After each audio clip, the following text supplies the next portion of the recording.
إن الله وملائكته يصلون على النبي يا أيها الذين آمنوا صلوا عليه وسلموا تسليما سيدنا مولانا محمد وعلى آل سيدنا مولانا محمد وبارك وسلم صلاة وسلام عليك يا رسول الله سبحان ربك رب العزة عما يصفون وسلام على المرسلين والحمد لله رب العالمين. جب تمہیں واسطی ہو یا اللہ، لب ہو لا الہ الا اللہ، لا الہ الا اللہ، لا الہ الا اللہ محمد رسول اللہ. السلام علیکم ورحمۃ اللہ وبرکاتہ.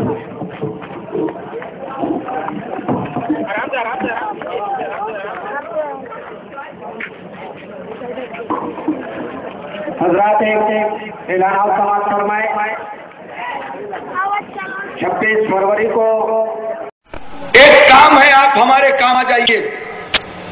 صحابی کہتے ہیں اگر میں کام آ گیا تو کل میدان حشر میں لوگوں کی انگلیاں اٹھیں گی. دیکھو یہ وہ صحابی جا رہے ہیں جنہوں نے حسینی قافلے کی مدد کی تھی. بتا بیٹی کا کام یہ ہے کہ ابا جان کا سر پاک جب آگے چلتا ہے، ہم کو بالکل قریب میں رکھا گیا ہے، تو جن بستیوں سے سر حسین گزرتا ہے تو بستی کے لوگ امن پڑتے ہیں دیکھنے کے لیے، دوڑ پڑتے ہیں، تماشائی بن کے کھڑے ہو جاتے ہیں. تو سیدانیوں کے پردے کا اہتمام نہیں ہو پاتا، پردے پہ فرق آ جاتا ہے. لہذا آپ ہمارے والد گرامی کے سر پاک کو تھوڑا آگے کرا دیں. وہ صحابی فرماتے ہیں میں نے 400 چاندی کے مسکال دیے خولی کو کہ حسین پاک کا سر پاک آگے کر لوں. تب اس نے سر پاک آگے کیا. ایک بات اس مقام پر میں پوچھنا چاہتا ہوں، ایک بیٹی کو باپ سے کتنی محبت ہوتی ہے؟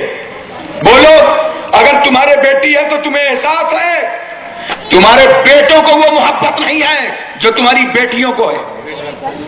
جب تم تڑپ کے اپنے گھر آتے ہو، بیٹا تمہاری خیریت نہیں پوچھتا، وہ بیٹی ہے اگر چھوٹی ہوتی ہے تو باپ کی گود میں آ جاتی ہے۔ ابا جان آپ کہاں گئے تھے، کب جائیں گے؟ حضرات میں آپ کو بتاؤں، باپ اور بیٹی کا پیار کتنا اہم ہوتا ہے۔ میں پورے سال اپنے کانپور شہر اپنے گھر میں بہت ہی کم رہتا ہوں۔ میری چھوٹی سی بیٹی ہے سغرا بیوی، جب میں آتا ہوں باہر سے سامان رکھا اور نماز پڑھنے کے لیے نکلتا تھا تو ہاتھ پکڑ لیتی تھی اور کہتی تھی ابو اب کب آئیں گے؟ بیٹی یہ سمجھتی تھی یہ پھر چلے جائیں گے۔ بولو، ایک باپ سے بیٹی کو کتنی محبت ہوتی ہے، کتنا لگاؤ، محبت سے بتاؤ۔ جب کسی باپ کا انتقال ہو جائے تو وہ بیٹا ہو سکتا ہے وراثت میں الجھ جائے، بیٹا ہو سکتا ہے مکان اور جائیداد اور زمین میں الجھ جائے، بیٹا ممکن ہے تیرا بینک بیلنس سے دیکھنے لگے کتنا ہے، مگر پوچھو اس بیٹی سے جو تمہاری دہری پر آ کر سر پٹک کے رونے لگتی ہے اور اس کا عشق و وجدان کہتا ہے صرف باپ نہیں مرا، آج سے میرا میکا چھوٹ گیا، اب اس گھر میں مجھے کون بلائے گا، اس گھر میں مجھے کون پوچھے گا؟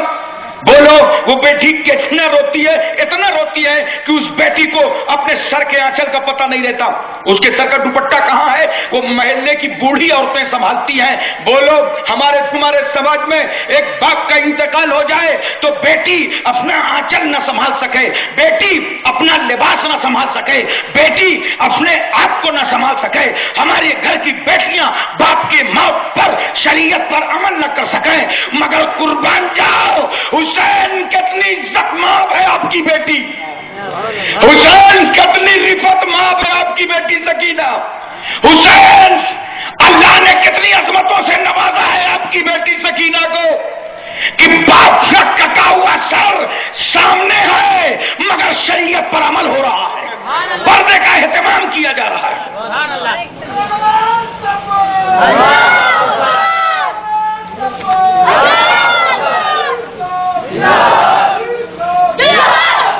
حضرات توجہ فرمائیے، امام علی مقام رضی اللہ تعالیٰ عنہ کا سر پاک جیسے ہی یزید کے دربار میں لا کر کے رکھا گیا تو یزید آیا اور اس نے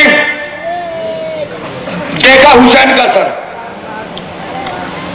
مورخ لکھتا ہے کہ یزید کی آنکھوں میں آنسو آ گئے۔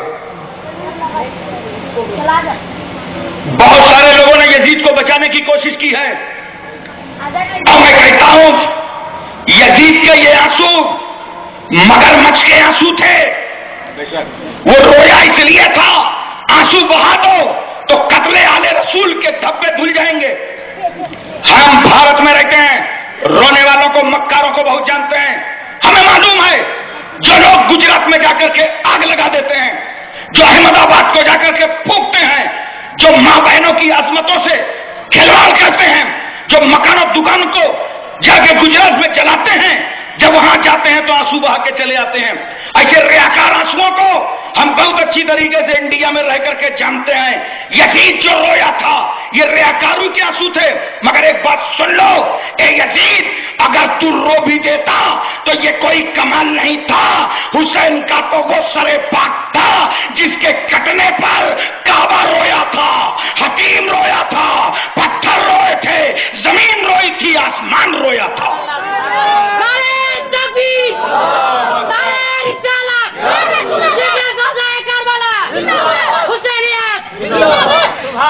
حضرات یزید کے ہاتھ میں چھڑی تھی، اس نے بھی امام علی مقام رضی اللہ تعالیٰ عنہ کے لبوں پہ چھڑی رکھا تھا اور کہا تھا اسی زبان سے ہماری بیعت کا انکار کیا تھا، ہم کامیاب ہو گئے۔ وہاں بھی ایک صحابی رسول موجود تھے، انہوں نے للکارا تھا یزید نادان ہٹا چھڑی، یہ بوسہ گاہ رسول اللہ۔ حضرات توجہ فرمائیں، اس کے بعد یزید نے امام زین العابدین کو بلایا اور کہا کہ میرے پاس یہ مسئلہ آتا تو شاید یہ نہ ہو پاتا، لیکن ٹھیک ہے اب آپ مدینہ طیبہ چلے جائیں۔ اور حضرت نعمان بن بشیر جو کوفہ کے گورنر تھے، انہی کے ماتحتی میں 30 سواروں کے ساتھ یہ قافلہ حسینی مدینہ طیبہ واپس آیا۔ مگر حضرات جب یہ قافلہ مدینہ واپس آیا تھا، آپ سوچے ذرا سا کیا گزری ہوگی مدینے والوں پر۔ اس لیے مدینے کا ذرہ ذرہ حسین کا سر دیکھ کے کہہ رہا تھا، اے حسینی قافلے والوں، سر تو لے آئے ہو مگر اس مسافر کا دھڑ کہاں ہے؟ اسی لشکر میں تو علی اکبر گئے تھے، وہ نظر نہیں آتے، قاسم نہیں نظر آ رہے، عباس علم بردار نہیں دکھائی پڑ رہے۔ حضرات مدینے کے ذرے پوچھ رہے تھے، مسافروں یہ لشکر تو واپس آیا ہے مگر میرے لشکر کہاں رہ گیا ہے؟ حضرات امام زین العابدین نے واپسی کے بعد گنبد خضرا کے سامنے پہلی بار زبان کھولا تھا۔ پورے مدینے کے لوگوں کی ہچکیاں بن گئی تھی اور رو رو کے کہتے تھے، نانا جان والد گرامی نے خود کو کٹا لیا، دین کو بچا لیا۔ سرکار ہم نے اپنے آپ کی پرواہ نہیں کی، مصطفیٰ ہم نے تو آپ کے دین کی پرواہ کی ہے۔ حضرات آپ غور فرمائیں ذرا سا، اس کے بعد بر روایت اختلاف امام علی مقام رضی اللہ تعالیٰ عنہ کا سر پاک جنت البقیع میں پہلوئے فاطمہ میں دفن کر دیا گیا۔ اور ایک روایت میں یہ آتا ہے کہ سر دمشق سے واپس ہو گیا تھا۔ اس کے بعد کربلا کے بازو میں ایک بستی تھی غادریہ، وہاں کے لوگ آئے اور جن لوگوں نے تمام شہداء اسلام کے کفن دفن کا مکمل انتظام فرمایا۔ حضرات توجہ کرنے کا مقام یہ ہے، آقا حسین کا سر پاک کربلا سے کوفہ، کوفہ سے دمشق، دمشق سے مدینہ، مدینہ سے جنت البقیع، جنت البقیع میں پہلوئے فاطمہ پہ، یہ کتنا لمبا راستہ ہے۔ اتنے دنوں تک سر چلتا رہا، کوئی سواری نہیں ہے، کوئی ہوائی جہاز کا انتظام نہیں ہے، موٹر گاڑیاں نہیں ہیں، اونٹ ہیں، گھوڑے ہیں، ریگستان نخلستان ہے، سفر ہوتا رہا۔ اتنا لمبا سفر ہوا، آج ہمیں لوگ بتاتے ہیں کہ عراق سے مکہ شریف کی اور مدینہ شریف کی مسافت تقریباً 1500 کلومیٹر ہے۔ کتنی؟ 1500 کلومیٹر۔ حسین اعظم کا سر پاک 1500 کلومیٹر کا سفر کرتا رہا۔ ہم پوچھنا چاہتے ہیں، ہمارے ملک میں لوگ مرتے ہیں، اپنے کو بڑے سے بڑے قائد کہلانے والے مر جاتے ہیں، تو ہم نے دیکھا ہے پرائم منسٹر کو بھی مرتے ہوئے 3 دن سے زیادہ دلی نے اسے نہیں روکا۔ لاؤ ایئر کنڈیشن میں رکھو، مسالے جات کا استعمال کرو، کیمیکلز کا استعمال کرو، اس کے باوجود 3 دن پورے ہو گئے۔ اگر بہنے والا ہے تو گنگا میں بہاؤ، جلنے والا ہے تو جلاؤ، اندر جانے والا ہے تو دفناؤ۔ گویا 3 دن سے زیادہ ہم کسی کی موت نہیں برداشت کر پاتے۔ کیوں؟ ملک میں بدبو پھیلنے کا خطرہ ہے، مگر قربان جاؤ حسین کے باز مسئلے پاک پر جو سر کربلا سے لے کر کوفہ، دمشق، مدینے تک سفر کرتا رہا، مگر حسین کے سر پاک سے کہیں بدبو نہیں آئی تھی، خوشبو پھیل رہی تھی، رحمتیں بکھرتی چلی گئی۔ نعرہ تکبیر، نعرہ رسالت، نعرہ رسالت، حسینیت، حسینیت، جدیدیت، جدیدیت، نعرہ تکبیر، غازی اسلام، غازی اسلام، نعرہ تکبیر۔ آپ سوچ رہے ہوں گے حسین کے سر پاک میں کون سے کیمیکل کا استعمال ہوا ہوگا؟ کہ کوئی کمی نہیں آئی؟ میں بتانا چاہتا ہوں، تم بھول گئے حسین تو رحمت للعالمین کی گود میں پرورش پائے ہیں۔ ارے میرا رسول اگر اپنا لعاب دہن کھاری کنویں میں ڈال دے تو پانی میٹھا ہو جائے۔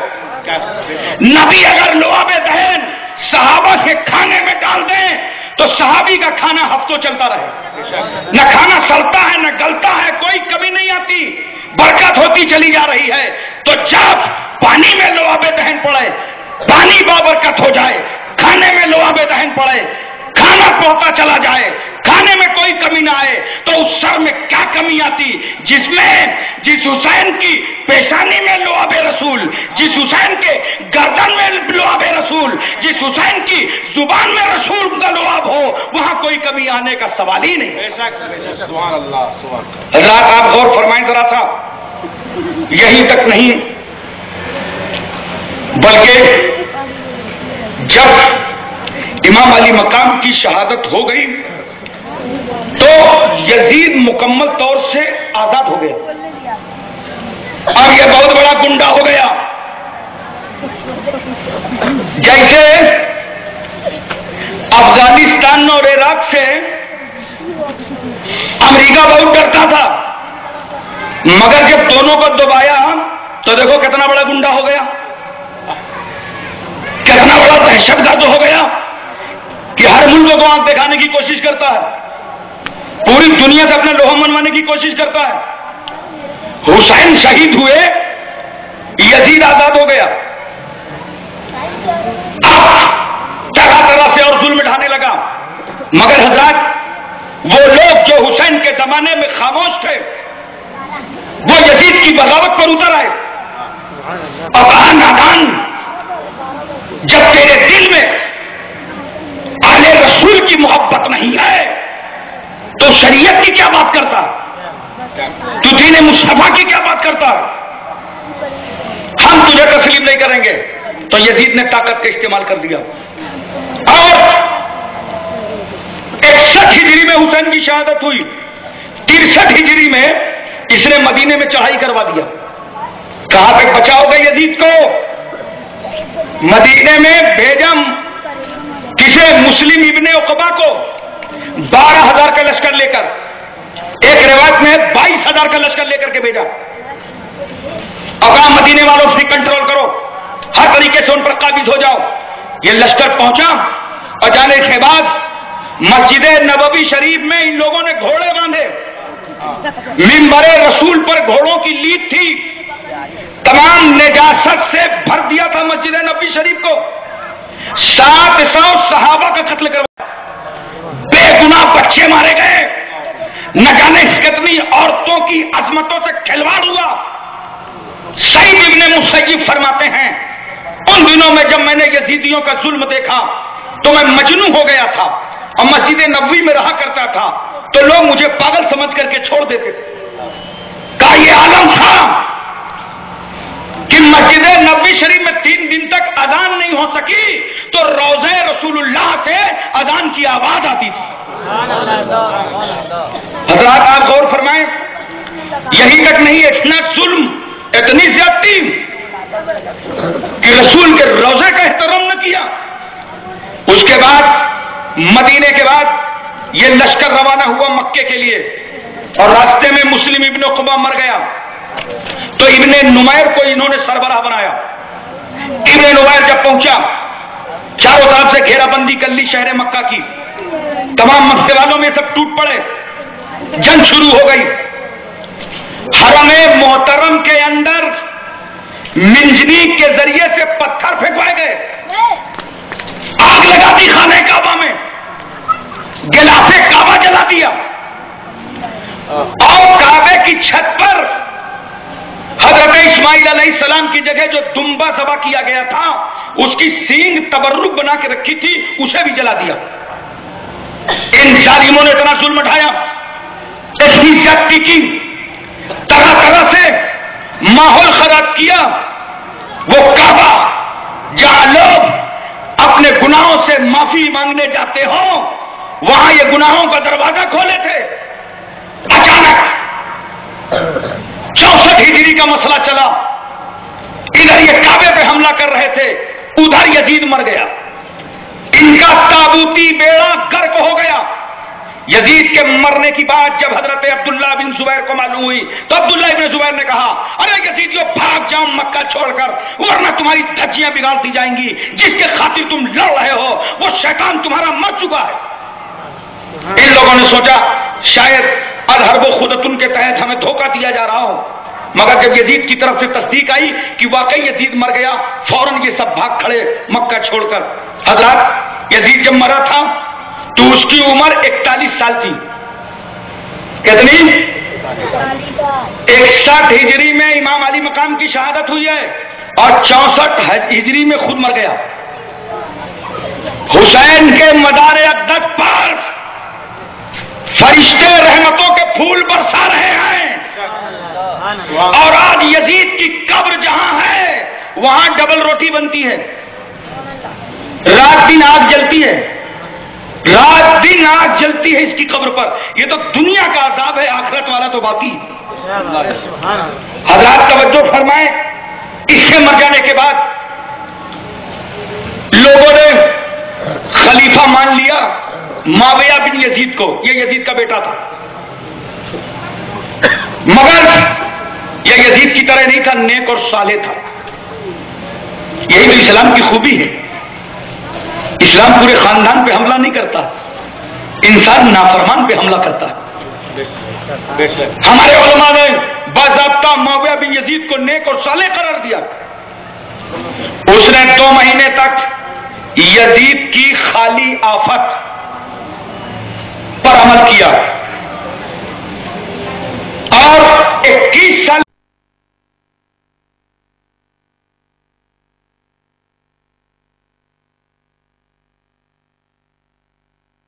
ہجری کا مسئلہ گزرا۔ جب یزید مرا، یزید کا بیٹا مرا، تو پورے علاقے نے عبداللہ بن زبیر کے ہاتھوں پر بیعت کر دیا۔ عراق، حجاز، مدینہ، مکہ سب حضرت عبداللہ کے ہاتھوں پر بیعت ہو گئے، مگر 65 ہجری میں موقع مل گیا مروان کو، اور اس نے مصر اور شام پر قبضہ کر لیا۔ 65 ہجری کے بعد مروان بھی مر گیا تو اس کا بیٹا عبد الملک آیا۔ اب عبد الملک کے زمانے میں مختار ثقفی کو پورا کنٹرول مل گیا۔ حضرات زیادہ زمانہ نہیں ہوا، یہ 67 ہجری کا زمانہ چل رہا ہے۔ امام علی مقام رضی اللہ تعالیٰ عنہ کی شہادت 61 ہجری میں، اب 67 ہجری میں مختار ثقفی آ گیا اور مختار نے اعلان عام کر دیا، آئے لوگوں، جنہوں نے بھی حسین کی شہادت پر حصہ لیا تھا ہر ایک کا سر کاٹا جائے گا، سب سے انتقام لیا جائے گا، سب سے بدلہ لیا جائے گا۔ یہ یزیدی چوہوں کی طرح بھاگنے لگے، دائیں بائیں ادھر اوپر نیچے، گاؤں دیہات بھاگنے لگے چاروں طرف کہ اب خیریت نہیں ہے۔ حضرات 6 سال ہوئے، انقلاب آ گیا۔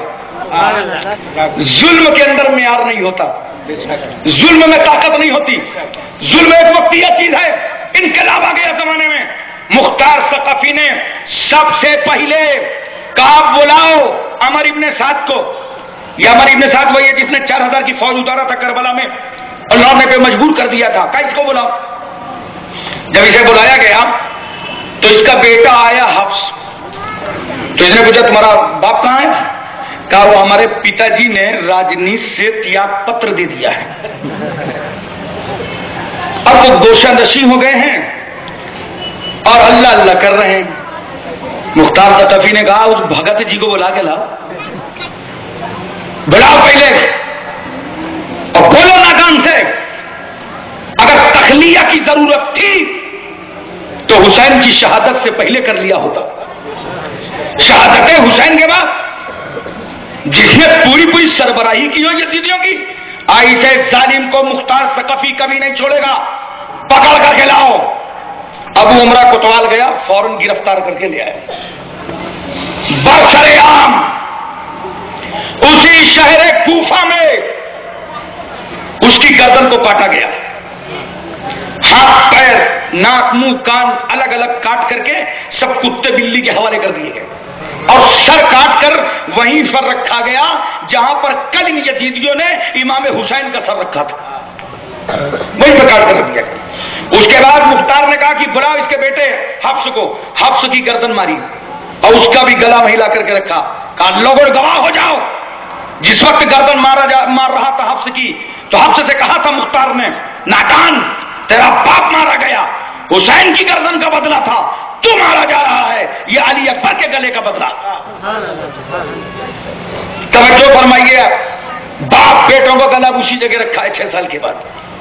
اتنے میں اعلان ہوا کہ خولی کو ڈھونڈا جائے جس نے امام حسین کا سر پاک کاٹ کر کے نیزے پر بلند کیا تھا۔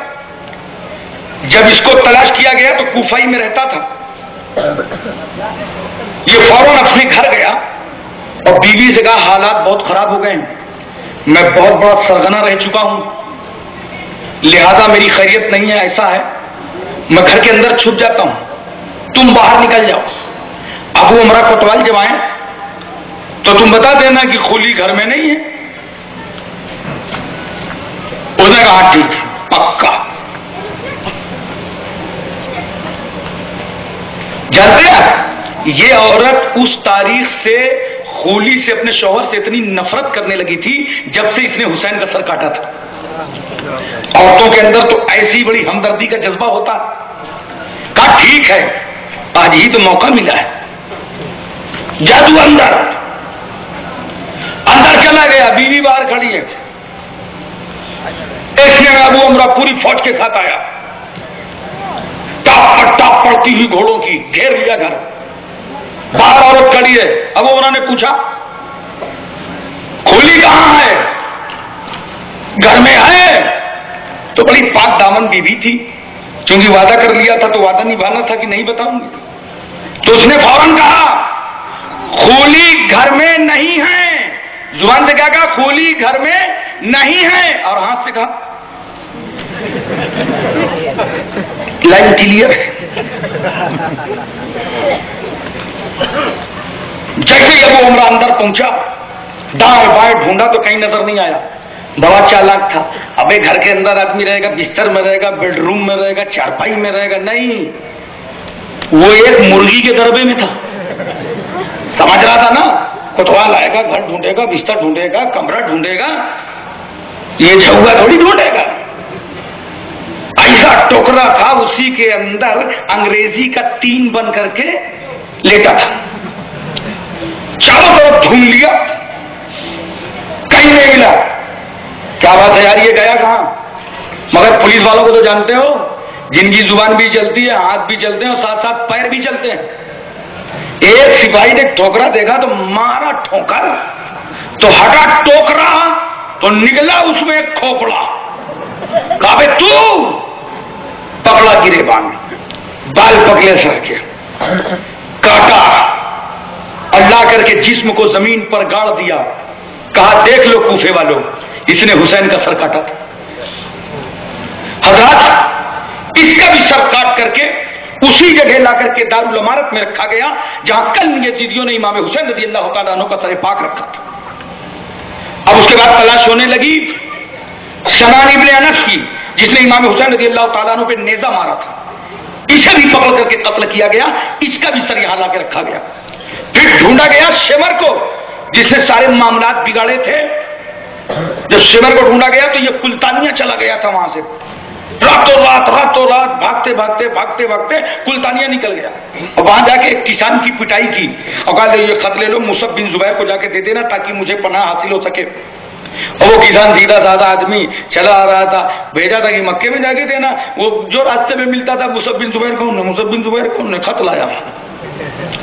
اتفاق ایسا ابو عمرہ کوتوال راستے میں نکلے تھے چوکیاں قائم کرنے کے لیے، کیسے یزیدی پکڑے جائیں گے، تو ایک جگہ ابو عمرہ انتظام کر رہا تھا اور اپنی چوکی کا حساب بنا رہا تھا۔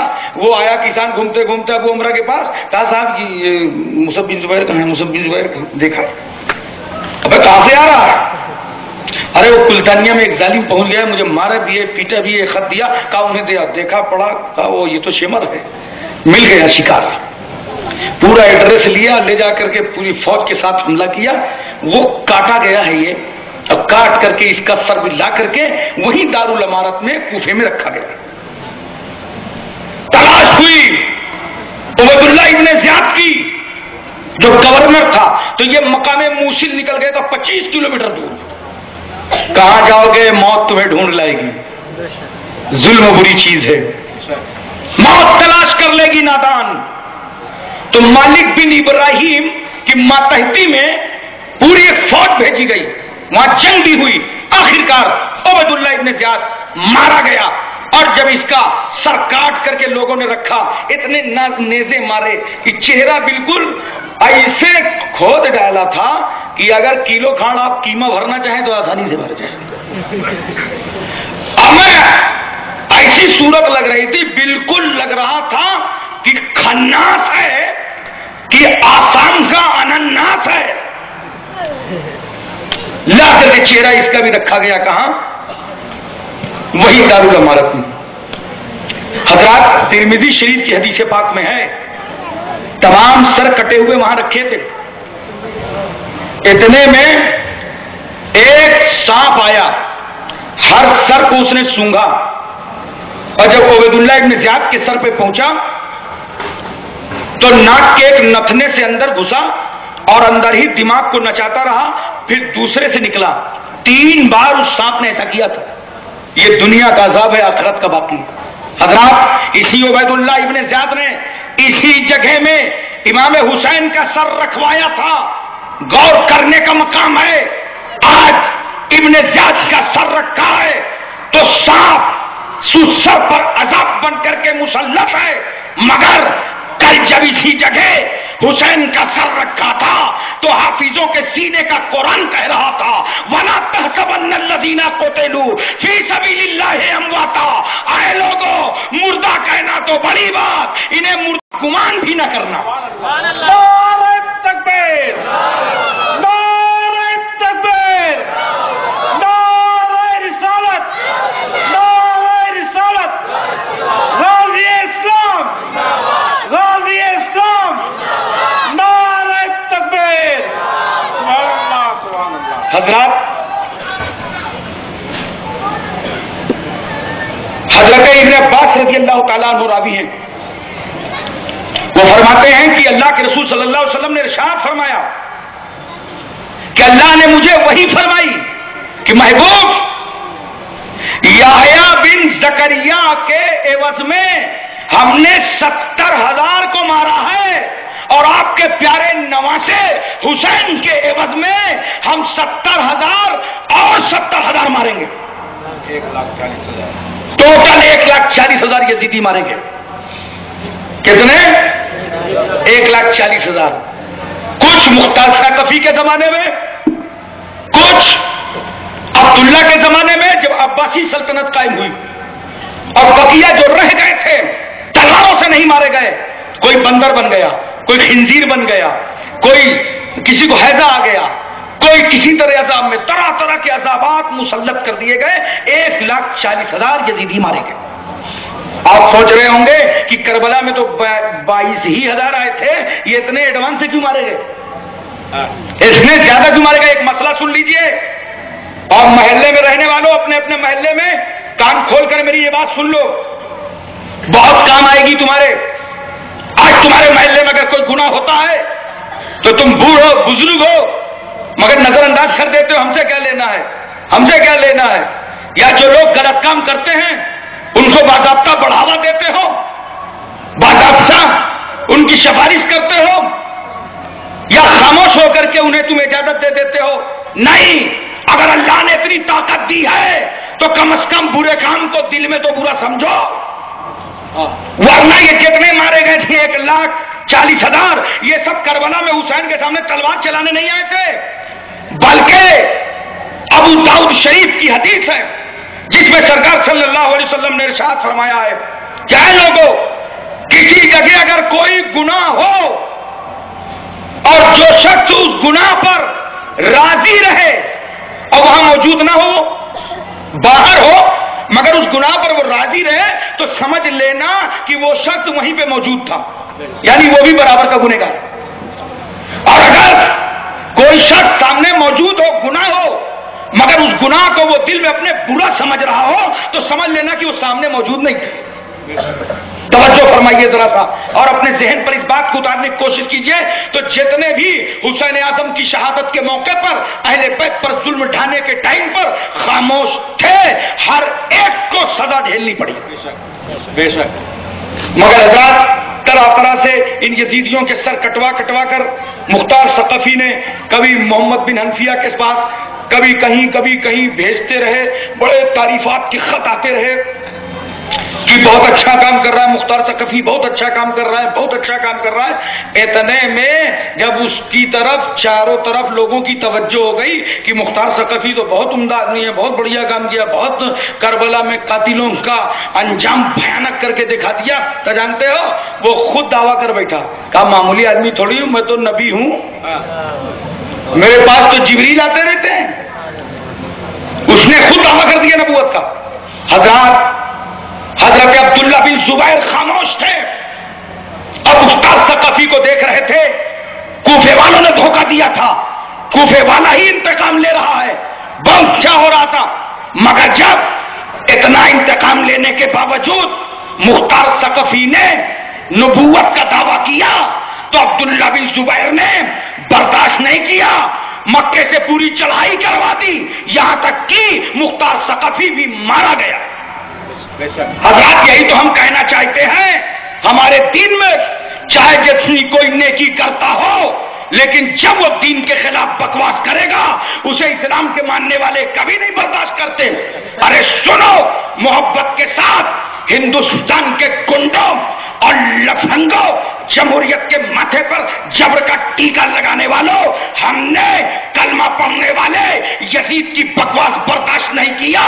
جب یزید نے اسلام کے خلاف بکواس کی تھی تو کربلا میں حسین نے اپنا گلا کٹایا، یزید جب اسلام کے خلاف بولا تو علی اکبر کی جوانی لٹا دی گئی، یزید جب اسلام کے خلاف بولا تو علی اصغر کا بچپنا راہ خدا میں دے دیا گیا، یزید جب اسلام کے خلاف بولا تو زینب نے اپنی ممتا دے دی، جب یزید اسلام کے خلاف بولا تو شہربانوں نے اپنا سہاگ قربان کر دیا، جب یزید اسلام کے خلاف بولا تو عباس نے اپنے دونوں بازو دے دیے، جب یزید اسلام کے خلاف بولا تو انا محمد نے اپنا بچپنا دے دیا، جب یزید اسلام کے خلاف بولا تو عبداللہ کلبی نے اپنی جوانی دے دی۔ یاد رکھو، جب ہم کلمہ پڑھنے والے اگر اسلام کے خلاف بولے تو مسلمان برداشت نہیں کرتا، تو ہندوستان کا یہ اشوک سنگھل کون ہے جو اسلام کے خلاف بولتا ہے؟ ہم ایسی زبانوں کو کاٹ لیں گے، ہم ایسی آنکھوں کو نکال دیں گے۔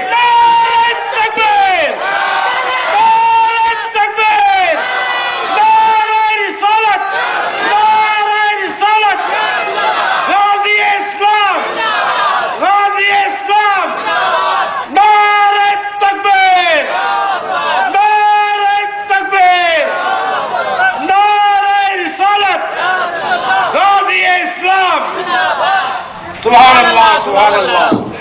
بکواس کرنے والے اپنی زبانیں روکیں، پاکستان کو تمہیں کوسنا ہو تم جانو، پاکستان کے بننے پر ہم تم سے زیادہ ناراض ہیں۔ بے شک تم کیوں ناراض ہو یار؟ ناراض ہم ہیں، آدھے رہ گئے۔ تمہیں کیا پریشانی ہے؟ یہ ہمارے بزرگوں نے غلط کر دیا تھا، تھوڑا لے کے کنارے ہو گئے، ہم تو پورا لینے کے موڈ میں تھے۔ سبحان اللہ سبحان اللہ۔ تم پاکستان کی آڑ میں بکواس نہیں کر سکتے، یہ تمہارا معاملہ ہے، چاہے جس کو کچھ بولو، ہم نہیں جانتے، ہم کسی کی طرفداری نہیں کرتے، ہم اپنے ملک کے وفادار ہیں، ملک کے وفادار رہیں گے۔ بے شک اور اگر ملک سے وفاداری کا جذبہ ہو تو چائنا کے بارڈر پہ چلے جاؤ، تم چین کو دیکھ لو، ہم پاکستان کے پٹھانوں کو دیکھ لیں، لیکن نہیں، صرف ملک میں انتشار کرانا چاہتے ہو، جمہوریت کو ٹھوکر مارنا چاہتے ہو، لوگوں کا امن و سکون چھیننا چاہتے ہو، انسانیت پہ حملہ کرنا چاہتے ہو۔ ہم بتا دینا چاہتے ہیں، میں نے 3 فروری کی جو عدالت کا ایک فیصلہ تھا ہائی کورٹ کا، طلاق شدہ عورت کو مسلم سماج میں بھی خوراک دینا پڑے گا،